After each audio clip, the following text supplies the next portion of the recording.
अस्सलाम वालेकुम। आज के लेक्चर में आपको खुशामदीद। आज जो हमारा टॉपिक है वो हमने डिस्कस करना है बजट लाइन। अब बेसिकली बजट लाइन क्या होती है? बजट लाइन को प्राइस लाइन भी कहते हैं।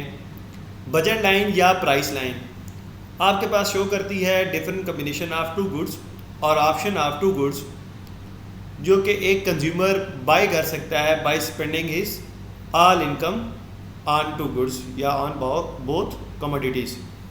तो बेसिकली बजट लाइन क्या है कि आपकी इनकम लेवल होता है जिससे आप डिफरेंट प्रोडक्ट्स बाय कर सकते हैं जब उनकी प्राइसेस आपके पास नाउन हो। अब बजट लाइन की इक्वेशन पे आते हैं। बजट लाइन की इक्वेशन जो एक जेनेरिक होती है वो ये है, I equals to X P X plus Y P Y.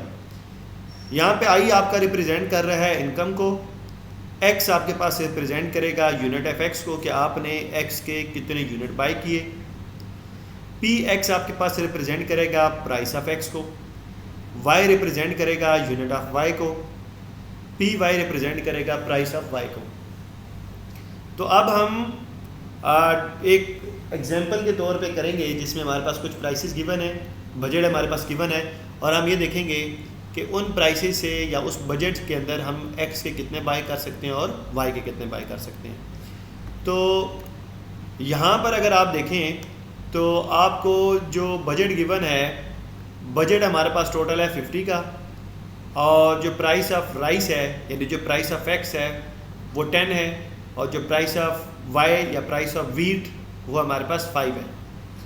अब अगर आप देखें तो एक यूनिट जो आएगा राइस का वो 10 का आएगा।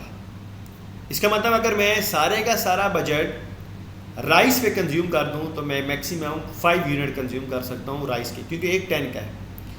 इसी तरीके से अगर मैं सारे का सारा बजट वीट पे कंज्यूम करूं तो मैं मैक्सिमम 10 वीट के यूनिट कंज्यूम कर सकता हूं, क्योंकि एक 5 का है। ये दो एक्सट्रीम केसेस हैं कि या हमने सारे का सारा बजट राइस पे कंज्यूम कर दिया या फिर हमने सारे का सारा बजट वीट पे कंज्यूम कर दिया। ये दो एक्सट्रीम केसेस हैं। लेकिन अभी हमने डेफिनेशन में कहा था कि it shows the different combination of two goods, क्योंकि एक रैशनल कंज्यूमर वही होता है जो अपना बजट कभी भी एक गुड पे नहीं कंज्यूम करता, वो अपने बजट को डिफरेंट गुड्स के ऊपर एलोकेट करता है। तो यहाँ पे देखें ये फर्स्ट कॉलम के अंदर डिफरेंट कम्बिनेशन आ गए।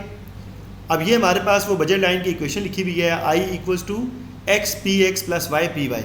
आई हमने जैसे पहले भी बताया था कि बजट है, तो यहाँ हमारे पास टोटल बजट 50 है तो आई की जगह पर हमने 50 लिख दिया।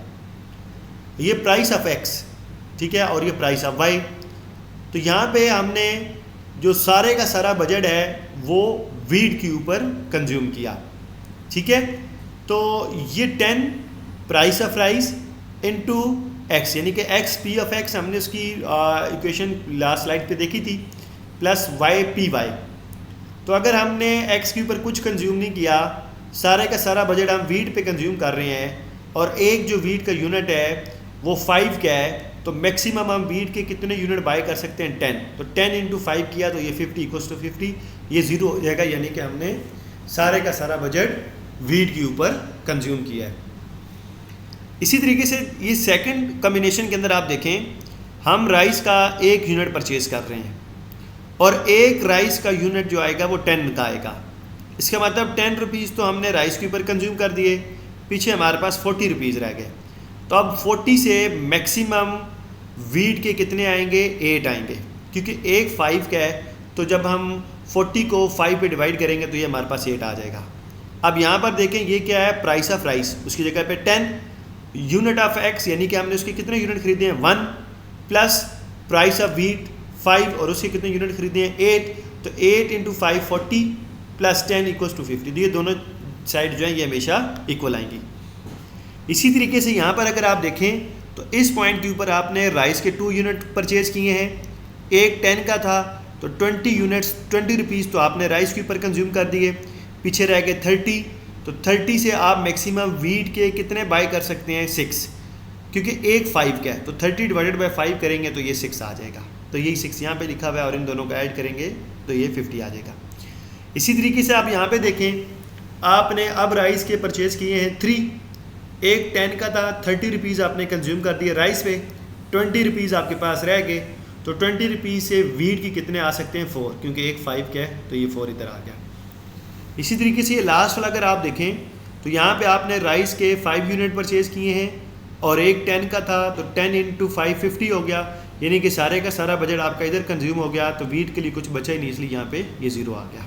ठीक है, तो ये इस तरीके से आप डिफरेंट बजट अपना लेके, डिफरेंट वैल्यूज़ लेके, डिफरेंट प्राइसेस लेके, तो इस तरीके से ये आप बजट लाइन खुद भी बना सकते हैं और उसका टेबल बना सकते हैं। अब हम इन्हीं वैल्यूज़ के साथ ज़रा बजट लाइन का ग्राफ ड्रा करते हैं और देखते हैं बजट लाइन किस तरह की बनती है। यहाँ पे देखें, वाई एक्सिस के ऊपर हमने वीट को लिया है, एक्स एक्सिस के ऊपर राइस को लिया, आपकी मर्ज़ी है, आप जिस मर्ज़ी एक्सिस पे जिस इसको ले लें।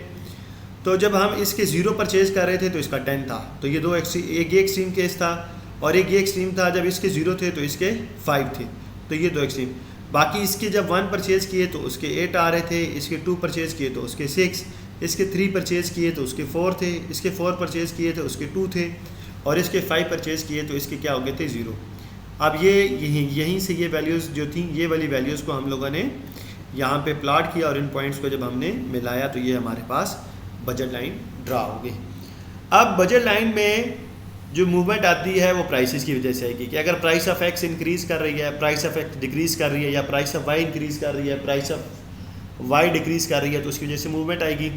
शिफ्टिंग तब आएगा जब आपका बजट बढ़ जाएगा, तो आपका बजट लाइन यहाँ से आगे ऐसे शिफ्ट हो जाएगा, बजट कम होगा तो ये इन्वर्ट शिफ्ट हो जाएगा।